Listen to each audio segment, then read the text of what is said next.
आज गुरुवार संकष्टी चतुर्थी. घरात या झाडाचं एक पान जाळा. 24 तासात श्रीमंतीचा योग सुरू होईल. नमस्कार मित्रांनो, श्री स्वामी समर्थ. सर्वप्रथम सर्वांच्या आपल्या श्री स्वामी समर्थ चॅनलवरती खूप खूप स्वागत आहे. स्वामी तुमच्या सर्व चांगल्या मनोकामना पूर्ण करो, तुम्हाला सुखात आणि आनंदात ठेवो, ही स्वामी चरणी प्रार्थना. चला तर मित्रांनो, आजच्या नवीन व्हिडिओला सुरुवात करूया. मित्रांनो, आज 28 मार्च गुरुवार आणि या दिवशी संकष्टी चतुर्थी. प्रत्येक महिन्याच्या कृष्ण पक्षातील चतुर्थी तिथीला संकष्टी चतुर्थी व्रत केले जाते. आपल्या हिंदू धर्मात हे व्रत अत्यंत महत्त्वाचे मानले जातात. फाल्गुन मास असतात मराठी वर्षातील शेवटचा महिना आहे आणि त्यात आलेली ही चतुर्थी जे आहेत तर ही सुद्धा वर्षातील शेवटची चतुर्थी आहेत. प्रत्येक महिन्यामध्ये चतुर्थी येते, परंतु प्रत्येक चतुर्थीचं महत्त्व हे सुद्धा वेगवेगळे असतात. ही जी चतुर्थी आहे तर या चतुर्थीला भालचंद्र संकष्टी चतुर्थी असं म्हणून ओळखलं जाते. तसेच या व्रताचे पालन केल्याने गणेशाच्या कृपाने सर्व प्रबलित कामं पूर्ण होऊ लागतात आणि जीवनात यश देखील प्राप्त होते. तर भालचंद्र नाव हे गणेशाला कसं मिळालं? कारण त्यांना आपल्या पित्याप्रमाणे डोक्यावर चंद्र धारण केला. त्याची शीतल बाप्पाच्या चेहऱ्यावर कायम दिसते, त्यामुळे चंद्राला धारण करणे या चंद्राचा गौरव, तीच अशी ओळख म्हणून या व्रताला मिळाली. आपले हिंदू धर्मामध्ये भगवान गणेश ही पहिली पूजनीय देवता मानली जाते आणि कोणतेही शुभ कार्य पूर्वी त्यांची पूजा अनिवार्य आहे. श्री गणेशाच्या आशीर्वादाने कोणतेही काम केलेस यश मिळत असं म्हटलं जाते आणि संकट तुझे व्रत देखील गणपती बाप्पाला समर्पित केले आहेत. या दिवशी त्यांची विधिवत पूजा केली जाते आणि त्याचबरोबर भालचंद्र संकष्टी चतुर्थीच्या व्रत पाळण्याने जीवनात सुख समृद्धी आणि संपत्ती येते.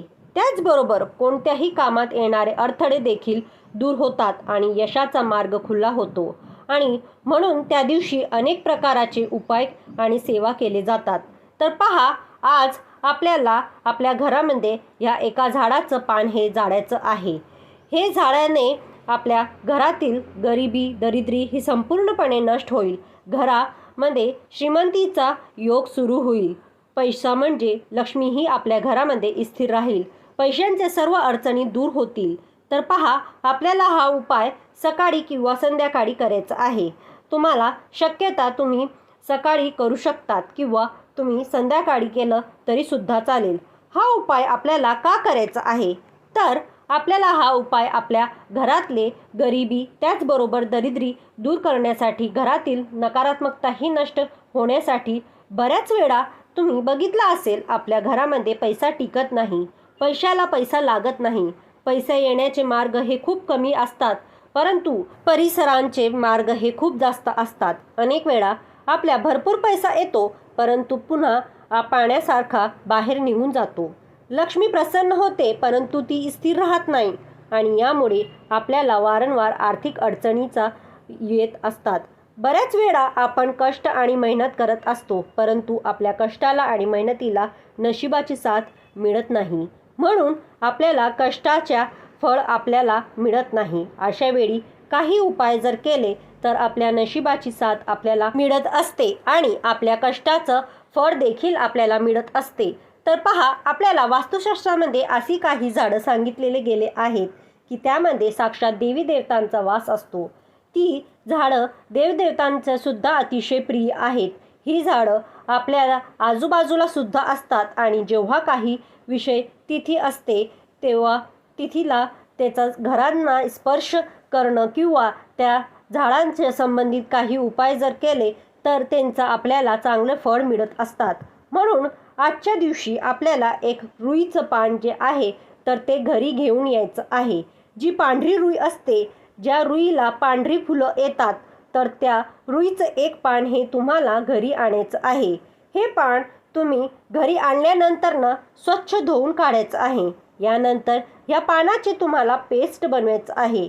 त्यानंतर तुम्हाला फुलवात घ्यायची आहे आणि घेतल्यानंतर ते तुम्हाला शुद्ध तुपामध्ये बुडवायचं आहेत आणि त्याचबरोबर ही जी पानाची पेस्ट आहे तर ही पेस्टसुद्धा तुम्हाला त्या तुपात मिक्स करायचं आहे. म्हणजे तूप आणि ही रुईच्या पान जे आहे तर त्याची पेस्ट तुम्हाला एकत्र मिक्स करायचं आहे आणि फुलवात घालून तुम्हाला एक दिवा लावायचा आहे.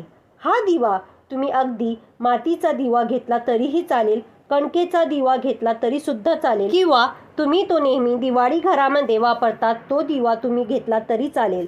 तर आपल्याला हा उपाय आपल्याला देवघरातल्या जो दिवा लावतो तो दिवा सोडून दुसरा दिवा हा उपाय करण्यासाठी घ्यायचा आहे. देवघरातला एक दिवा तुम्हाला प्रज्वलित करून ठेवायचा आहे आणि यानंतर ह्या उपायासाठी तुम्हाला दुसरा दिवा घ्यायचा आहे. सांगितल्याप्रमाणे यामध्ये आपल्याला फुलवातच घालायचं आहे आणि ह्या दिवा आपल्याला प्रज्वलित करायचा आहे. दिवा प्रज्वलित केल्यानंतर तुम्हाला एक प्लेट घ्यायचं आहे. प्लेटमध्ये हळदी कुंकूने स्वास्तिक काढायचं आहे आणि त्यावरती तुम्हाला एक मूठभर तांदूळ किंवा मूठभर गहू तुम्हाला टाकायचं आहेत आणि त्यावरती तुम्हाला हा दिवा ठेवायचा आहे. हा दिवा आपल्याला आपल्या देवघरांमध्ये गणपती बाप्पांच्या फोटोसमोर आपल्याला देवघरांमध्येच लावायचा आहे. हा उपाय करण्याच्या अगोदर तुम्हाला गणपती बाप्पांची विधिवत पूजा करून घ्यायची आहेत. त्यांना प्रिय असणारे वस्तू अर्पण करायचे आहेत आणि यानंतर तुम्हाला हा उपाय करायचा आहे.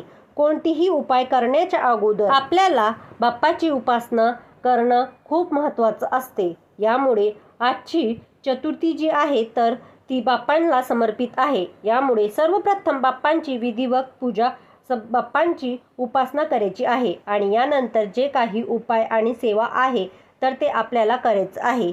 आता हा दिवा तुम्ही लावल्यानंतर तुम्हाला काय करायचं आहे, गणपती बाप्पांचं ओम गणगणपते नमः ह्या मंत्राचा 108 वेळा जप करायचा आहे.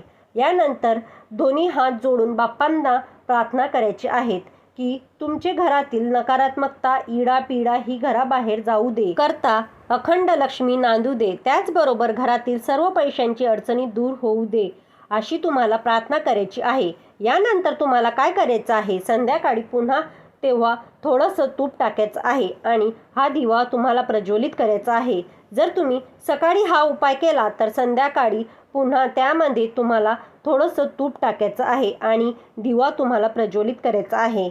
यानंतर दुसऱ्या दिवशी तुम्हाला काय करायचं आहे, 2 कापराच्या वड्या घ्यायच्या आहेत आणि यामध्ये जी कापसाची वात आहे तरी ही वात टाकायची आहेत आणि 2 लोंग घ्यायचे आहेत आणि तुमच्या घरामध्ये तुम्हाला याचा तो संपूर्ण घरामध्ये फिरवायचा आहे. त्याचबरोबर जी धान्य तुम्ही देव्याखाली ठेवलेलं होतं ते त्यांना तुम्हाला पक्ष्यांना खाऊ घालायचं आहे.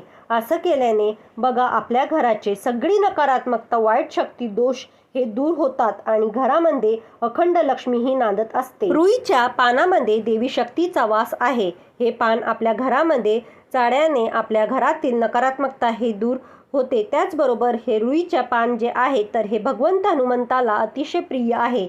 या पानाशिवाय हनुमानाची पूजा ही देखील पूर्ण होत नाही.